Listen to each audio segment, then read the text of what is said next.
Hi, welcome back to Excel Community College. We're going to be going over how to use VLOOKUP. And if you want to use this data set, you can go to excelcommunitycollege.com and download the doggy data set to follow along. So the formula for VLOOKUP is going to be displayed down here in the bottom left for the entirety of the video. It's got 4 parts: lookup value, table array, column index, and range lookup. So today we're trying to find out the weight of this dog dash by using the table. So we're going to start with equals VLOOKUP. And the first section is lookup value, which we're going to use dash. So we're trying to look up in the table. And for table array, we're going to select the entire table here and use F4 to lock it in. Column number, we're looking up the weight. So that's column 1, 2, 3. So we're putting a 3 in. And the last one says true or false. If you want exact numbers, I would always select false pretty much. And we get the 55. So we're going to try it one more time with Twinkie. We're going to type in equals VLOOKUP.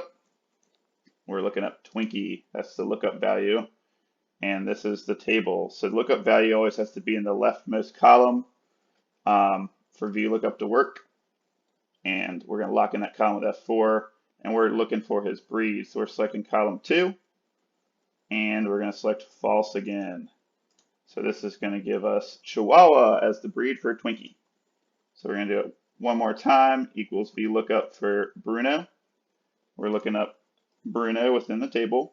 We're going to select the entire table, hit F4 to lock it in case you want to drag the formula or anything. And we're looking at column 4, 1, 2, 3, 4 for fur length. And we're going to select false to give us an exact match. Hit enter, and we got short. So definitely download this. Feel free to try it out for yourself.